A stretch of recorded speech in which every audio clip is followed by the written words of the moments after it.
नमस्कार दोस्तों, आप है अपनी ही गुड लिविंग चैनल पे। और भाई, जो आज का वीडियो है वो मेरे गार्डन के अपडेट के ऊपर है कि फिलहाल इस टाइम मेरे गार्डन में क्या क्या चल रहा है, कौन से फूल खिल रहे हैं, कौन से पौधे हैं और किस तरीके से मैंने मैनेज किया हुआ है गार्डन। आज बस यही वीडियो बनाते हैं क्योंकि मौसम अब अच्छा हो गया बरसात के बाद और पौधे भी साफ सुथरे से हो गए हैं, क्योंकि कई दिन से आंधी चल रही थी, उसकी वजह से भी बहुत धूल मिट्टी हो गई थी गार्डन में। और बरसात के बाद ये समझ लो सारे कुछ साफ सुथरे से लग रहे हैं। तो भाई ये पौधे हैं, कुछ पे तो फूल आ गए हैं, कुछ पे अभी आएंगे और कई कई जगह तो फ्लावरिंग स्टार्ट हो गई है हिबिस्कस पे। और ये थोड़ा सा शेड वाला एरिया, जैसे कि आपको यहाँ पौधे रखे भी नजर आ रहे होंगे, शेड वाले प्लांट्स है ज्यादातर। फिर भी मैंने गुड़हल के भी रख रखे हैं साथ में, क्योंकि यहाँ धूप भी आ जाती है लेकिन बहुत कम आती है। तो इसलिए यहाँ पे आपको शेड वाले प्लांट भी मिलेंगे और हिबिस्कस के भी, क्योंकि यहाँ बुद्धा जी रखे हुए हैं इसलिए मैंने फूलों वाले पौधे भी लगा रखे हैं। लेकिन उनको सनलाइट की जरूरत है, तो जब सनलाइट पूरी होगी तो वो भी इस तरीके से खिलेंगे। और दोस्तों, जितने भी हमारे फूलों वाले पौधे हैं ना, उनको सनलाइट की जरूरत तो होती होती है, लेकिन अगर कम सनलाइट मिले, जैसा कि अब आप कंपैरिजन देखोगे कि जो कम सनलाइट में प्लांट है ना, उन पे देखो फ्लावरिंग कम भी होगी, ज्यादा देर बाद भी होगी। और जो पौधे बिल्कुल अच्छी तरीके से सनलाइट ले रहे होंगे ना, उनमें फ्लावरिंग जल्दी स्टार्ट हो जाएगी। वो कंपैरिजन आप अपने गार्डन के हिसाब से करके देखना, आपको खुद ही पता लग जाएगा। और जो पौधे दोस्तों सारी चीजों को बर्दाश्त करते हैं ना, धूप को भी, बारिश को भी, आउटडोर रहते हैं, सब कुछ उनको टाइम पे मिलता है, तो उनकी रंगत ना कुछ और ही होती है, बजाय कि जिन पौधों को हम बचा बचा के रखते हैं उनकी बड़ी केयर करनी पड़ती है। लेकिन जो हमारे ये अच्छे खासे एवरग्रीन प्लांट हैं, और फूलों वाले हों चाहे वैसे भी हों, तो उनकी रंगत जो है ना वो आम पौधों से अलग होगी, जिसको कि हम कुछ प्रॉपर कंडीशन में रखते हैं। उनकी ग्रोथ भी अलग होगी, उन पे फ्लावरिंग भी जल्दी होगी और वो केयर भी कम मांगेंगे, ये आपने भी नोटिस किया होगा। और ऐसे दोस्तों गार्डन में आपके बहुत सारे प्लांट होंगे जिनको कि आप कहते होगे अरे बेचारे केयर भी नहीं मांगते और फिर भी इतनी अच्छी ग्रोथ दिखाते हैं। तो समर के एवरग्रीन प्लांट उसी तरीके के हैं कि सब कुछ बर्दाश्त करते हुए भी वो इस तरह से खिले खिले रहते हैं। तो बस ये आप देखते जाओ, कुछ में फ्लावरिंग शुरू हो गई है, कुछ में अभी होने वाली है, बर्ड्स बन रही हैं, लेकिन ग्रोथ सब में बढ़िया हो रही है। और आप यकीन मानो, मैं कोई कुछ खास डालती भी नहीं हूँ इनको, बस एक लगाव है पौधों से, इसके अलावा और कुछ भी नहीं। तो बस ये पूरी सनलाइट में रहते हैं प्लांट, अच्छी खासी मतलब सनलाइट मिलती है तो देखो इन पे फ्लावरिंग शुरू होगी। और बिल्कुल एक छोटे से डब्बे में लगा हुआ है ये पेंट के, और इसको मुझे इतना काटना पड़ता है, और ये काट छाट के बाद भी ये इतना ऊंचा हो रहा है देखो। और इसी तरीके से दोस्तों आपके ऐसे बहुत सारे प्लांट है जो कि आपकी कोई खास केयर भी नहीं मांगते, लेकिन उनकी जो रंगत है वो उन प्लांट से बहुत ज्यादा अच्छी है जिनको कि आप बचा बचा के रखते हो। तो ये उसी तरीके के प्लांट कुछ मैंने सनलाइट में रख रखे हैं, तो ये आप देखते जाओ। और ये मैंने कटिंग से उगाया था भाई, बिल्कुल एक प्लास्टिक से के गमले में उगा हुआ है ये। और इस तरीके की मैंने दो तीन कटिंग लगाई थी, दोनों तीनों चल रही हैं, एक पीछे की तरफ भी है, डेट पाम में भी है एक ऐसा प्लांट। तो ये अच्छे प्लांट हैं जिनको कि आप बड़े आराम से कटिंग से भी उगा सकते हो, हमेशा हरे भरे रहते हैं और कोई खास केयर भी नहीं मांगते, सबसे बड़ी बात तो ये है। और ना ही इनको कहीं छुपा के रखना पड़ता।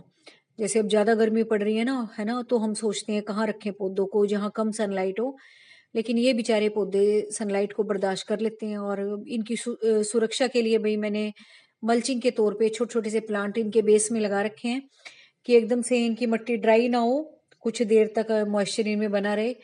तो ये जुगाड़ मैंने कर रखे हैं, और ये मैं आपको बताती भी रहती हूँ कि ड्राई मल्चिंग के बजाय या कुछ और करने के बजाय आप छोटे छोटे प्लांट्स भी अपने बड़े गमलों में लगा देते हो, तो भी एज ए मल्चिंग एजेंट वो बहुत अच्छा काम करते हैं और ज्यादा केयर भी नहीं मांगते, और ऊपर से आपके गार्डन की ग्रीनरी भी बढ़ जाती है। और बस ये भी देखो कुछ साइड में इस तरह के भाई मैंने पॉकेट्स ही बना रखी हैं, ग्रुप बना बना के प्लांट्स की मिक्स से कर रखे हैं। जहाँ थोड़ा सा शेड वाला एरिया है वहां ये शेड वाले प्लांट्स रख रखे हैं, जहाँ धूप ज्यादा आती है वहां ये धूप से वाले रख रखे हैं आगे आगे। और इसी तरीके से मैंने अपना सारा गार्डन तैयार कर रखा है, पॉकेट्स ही बना बना के छोटी छोटी, चाहे वो मेरी हैंगिंग बास्केट वाले प्लांट्स हो या हैंग करने वाले हो, कोई भी हो, डिजाइनर भी हो। तो इस तरीके से मैंने स्टैंड से बनवा बनवा के उनमें ये बास्केट हैंग कर रखी हैं। इसमें क्या होता है, स्टैंड में एक ही बार में ना बहुत सारी बास्केट आपकी हैंग हो जाती हैं। तो आप बजाय कि जगह जगह हुक लगाने के या किसी की हेल्प लेने के बच जाते हो। तो इस तरह के स्टैंड अगर आप गार्डन में बनवा लेते हो अपने बजट के अकॉर्डिंग, तो बहुत सारे प्लांट आपके इकट्ठे भी हो जाते हैं, देखने में भी खूबसूरत लगते हैं, इकट्ठी एक साथ इतनी सारी ग्रीनरी देखने को मिल जाए। और दूसरा भी जैसा कि मैं बताती हूँ, ग्रुप में अगर आप प्लांट्स रखते हो तो ज़्यादा सेफ रहते हैं, एक दूसरे को प्रोटेक्ट रखते हैं, ज़्यादा हरे भरे लगते हैं, और मॉइस्चर एक तो बहुत देर तक मेंटेन रहता है गार्डन में इकट्ठे प्लांट्स रखने से। वो आप खुद ही नोटिस कर लो, एक अकेला गमला रखा होगा और एक ग्रुप में रखे होंगे तो मॉइस्चर उन ज्यादा रखे हुए गमलों में बहुत देर तक बना रहेगा, बजाय कि सिंगल सिंगल रखे हुए हो या लटके हुए हो इस तरीके से। तो बस फिलहाल तो सब ठीक ही चल रहा है। और बारिश के बाद गार्डन और थोड़ा सा खिल गया है बरसात के बाद।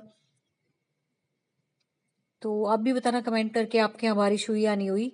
हमारे यहाँ कई दिन से आंधी तो आ रही थी, लेकिन हाँ चलो, कल अच्छी खासी बारिश भी होगी। तो बस वही देखो, आप गार्डन की हालत, ये मेरे गार्डन का अपडेट था। आप मांगते रहते हो कि आपके गार्डन में क्या क्या चल रहा है, क्या क्या लगा हुआ है। तो यही चल रहा है बस। मैं भी यही काम करती रहती हूँ, भी कोई नए प्लांट्स तो नहीं लगा रही हूँ, गर्मी इतनी ज़्यादा है अभी। और जो ये पहले से लगे हुए हैं बस इन्हीं की केयर है, और कटिंग वगैरह जो मुझे लगता है उगाने लायक मैं उगाती रहती हूँ। अभी फिलहाल तो मैं वही पर्सलिन और पोर्चुलाका की उगा रही हूँ ज़्यादातर, मैक्सिकन पेटूनियास की उगा देती हूँ। और क्या उगा रही हूँ मैं, बस यही उगा रही हूँ आजकल, ऐसा कुछ खास नहीं कर रही, क्योंकि वही समर के बेस्ट फ्लावर हैं अभी तो। और सबसे बड़ी बात दोस्तों, मल्चिंग एजेंट के लिए भी बड़ा अच्छा काम करते हैं वो। जैसे जिस भी गमले में मुझे खाली जगह मिलती है ना, मैं उसकी कटिंग को दबा देती हूँ, ताकि वो पूरी सोइल भी कवर कर लें और ऊपर से फूल भी खिले फिर गर्मियों के। तो बस यही चल रहा है गार्डन में जो कि आप देख रहे हो। और मैं बार बार यही कहती हूँ दोस्तों कि प्लांट ड्राई हो जाते हैं गर्मी में बहुत ज्यादा, अगर आप अकेले अकेले रखते हो तो। और इस तरीके से ग्रुप बना के रखते हो ना, छोटी छोटी सी नर्सरी बना बना के, तो बहुत खुश भी रहते हैं वो, अच्छे भी चलते हैं और आपको अच्छे रिजल्ट भी देखने को मिलेंगे। और इस तरीके के दोस्तों प्लांट आपको अपने गार्डन में जगह जगह जरूर लगाने चाहिए, जो हमेशा फ्लावरिंग करें, एवरग्रीन प्लांट्स हों, और हमेशा उनमें फूल आते ही रहें। तो ऐसे पौधे भी आपको जरूर लगाने चाहिए, जो ज्यादा केयर भी ना मांगे, लेकिन हाँ आपके गार्डन में फूलों की कमी भी ना महसूस हो। तो बस आज ये आप गार्डन ही देखो, किसी और प्लांट के बारे में बात नहीं करते। मौसम अच्छा हो रहा है, आज ठंडी ठंडी हवा चल रही है। और जब भी आप फूलों वाले प्लांट लगाते हो दोस्तों, तो नेचुरली ना आपने नोटिस किया होगा, तितलियां, भंवरे, छोटी चिड़िया, है ना, आके अपने आप खेलते रहते हैं, क्योंकि देखो नेचर सबको पसंद होता है। और यहाँ भी खूब चिड़िया विड़िया खेलती रहती हैं। तो कई बार मैं वीडियो बनाती हूँ ना, फिर भाग जाती हैं वो डर के। और मैं सोचती भी हूँ आपको कैमरे में दिखाऊं, जब तक मैं पूरी सेटिंग करती हूँ ना, वो भाग चुकी होती हैं। पता नहीं उनको कैसे पता लग जाता है, इतने सेंसिटिव होते हैं लोग कि इनको पता लग जाता है कि हमें कोई वॉच कर रहा है या हम पे वीडियो बन रही है। मैंने बहुत बार नोटिस किया है ये। वैसे खेलती रहेंगी, जैसे ही मैं वीडियो बनाने लगूंगी तभी एकदम से भाग जाएंगी। और बस जो ये सनलाइट की तरफ है ना पौधे, इनमें तो फूल आने शुरू हो गए हैं। तो फूलों वाले पौधों को सनलाइट अच्छी लगती है, जरूरी भी है उनके लिए। तो बस ये देख लो भाई, जंगल जैसा मेरा गार्डन है। मैं ऐसे जंगल वाला ही लुक देती हूँ जान के ही। कई लोग कह भी देते हैं कि गार्डन क्या है, जंगल सा ही है ये। हाँ मुझे अच्छा लगता है जंगल वाला लुक देना घर में। और जंगल तो किसको नहीं अच्छे लगते दोस्तों, ऑक्सीजन का सोर्स है अर्थ पे वो। तो छोटा सा जंगल हम भी क्रिएट कर सकते हैं अपने घर में, इस तरीके से पौधे रख के, कुछ छायादार, कुछ फूलों वाले, कुछ छोटे कुछ बड़े, इस तरीके से मिक्स मैच करके रखे हुए हैं। कोई मेरा कोई पैटर्न नहीं होता। बस हाँ, बस यही ध्यान होता है मेरा कि हाँ भाई इनको थोड़ी शेड की जरूरत है, इनको धूप की जरूरत है, इस पौधे के साथ ये मैच करेगा, इसके साथ ये लगा दूं, बस और कुछ नहीं। और तो मैं कुछ कुछ लगाती रहती हूँ। और यही हाल दोस्तों गार्डनिंग के शौकीन लोगों का होता होगा, कोई ऐसा खास सोच नहीं होती, बस यही सोच होती है कि ज़्यादा से ज़्यादा हम पौधे लगाएं, हमारा जो गार्डन है मल्टीप्लाई होता रहे वो हमारी एक्टिविटीज़ के जरिए। और पाम के भी देखो अच्छे चल रहे हैं, मैं शाम को शावरिंग कर देती हूँ। और बरसात के पानी की तो खैर दोस्तों बात ही अलग है, ये थोड़े से शेड वाले एरिया के अंदर है, कवरिंग है ऊपर से, तो यहाँ कम सी धूप आती है। और इसके आगे जो फूलों वाले रखे हुए हैं वो भी इनको प्रोटेक्ट करते हैं, छाया सी इन पे बनाने की कोशिश करते हैं। और इसके आगे मैंने ये इस तरह के पौधे रख रखे हैं जो छायादार से हैं थोड़े, देखो इसके नीचे छुपा रखे हैं मैंने, जिनको छाया से की ज़रूरत है, ताकि इनको ज़्यादा सनलाइट भी ना मिले, हल्की सी पार्शियल सनलाइट मिले। और जगह भी देखनी पड़ती है, सारे में पौधे पौधे भर रखे हैं मैंने। तो ये देखो आप भी, तो बस इस तरीके से मैंने अपना गार्डन तैयार किया हुआ है, सारा का सारा गार्डन इसी तरीके से चल रहा है मेरा। और मुझे इकट्ठे करके पौधे रखना ज़्यादा अच्छा लगता है, ज़्यादा एक ग्रीन व्यू ज़्यादा आता है फिर उससे। और ये कुछ स्टैंड पे रखे हुए हैं भाई इस तरीके से, शेड से वाले पौधे हैं ये थोड़े, और डेकोरेशन के लिए भी ये समझ लो कि अच्छे लगते हैं ये। तो इस तरह से सेरेमिक के पोट्स हैं जो डिज़ाइनर पोट्स हैं ना, जिन्हें बंदर ना गिरा के जाए, वो मैंने थोड़ा साइड में रख रखे हैं, क्योंकि भाई बंदरों का हमारे यहाँ बॉर्डर है। पौधे तो जितने मर्जी लगा लो, ये सोच के भी लगाने पड़ते हैं कि बंदर ना खराब कर दें, तो ये थोड़ा साइड से में एरिया है, नहीं तो वो तो एक ही बार में सारे धड़ाम धड़ाम कर देंगे सारे टूट जाएंगे ये। तो ये देखो आप भी ये इस तरीके से। तो इस टाइम आप जो क्रोटोन की कटिंग पूछ रहे थे, क्रोटोन की कटिंग आप बिल्कुल लगा सकते हो। क्रोटोन बड़ा इजी टू ग्रो प्लांट है और बहुत आसानी से उग जाता है। देखो मैंने भी ये कटिंग से उगाया था, कितना अच्छा प्लांट तैयार होगा। और जब मैंने इसको लगाया था ना, 2-3 पत्ती थी बस उस डंडी पे, और अभी देखो कितना अच्छा तैयार हो रहा है ये। कोलियस को भी थोड़ी सी छांव दे रखी है मैंने, इसके साथ कोलियस भी लगे हुए हैं। और भी जहां जहां मैंने कोलियस वगैरह लगा रखे हैं ना, थोड़ी सी छाया से में ही रख रखे हैं, क्योंकि कोलियस फिर खराब हो जाते हैं, बर्न हो जाते हैं ज़्यादा धूप में। और ये भी दोस्तों शेड वाले से ही प्लांट हैं जो आप देख रहे हो, लेकिन ये इतना ज़्यादा शेडी एरिया नहीं है, मैं वैसे ही कह दूं आपको ये। इनके आगे मैंने वो फूलों वाले पौधे रख रखे हैं, थोड़ी छांव सी दे रखी है, तो इससे इनका काम चल रहा है। और इकट्ठे रखने से दोस्तों वैसे भी बहुत बड़ा बेनिफिट होता है, आपके पौधे कभी भी खराब नहीं होते। तो ऐसा नहीं है कि यहाँ सनलाइट कम आती है, अच्छी खासी आती है, लेकिन फिर भी जैसे कि इस तरह ग्रुप में रखे हुए ना पौधे, और एक के गमले में खूब सारे पौधे लगा रखे हैं मैंने, तो मतलब देखो सारे अच्छे चल रहे हैं। जैसा कि आप पूछ लेते हो, आप इतने पौधे लगा देते हो एक ही गमले में, कोई प्रॉब्लम तो नहीं होती? तो देख लो भैया आप अपने आप, किसी को तो कोई प्रॉब्लम हो नहीं रही। और ये फूल तो मैंने आपको कल भी दिखाया था, हिबिस्कस केयर का वीडियो बनाया था जब, तो मुझे भी पहली बार दर्शन हुए हैं इस रंग के फूल के। इस पे आज तक कोई फूल नहीं आया था, मैंने बताया था आपको। तो अभी मेरे ख्याल से हाइब्रिड है ये।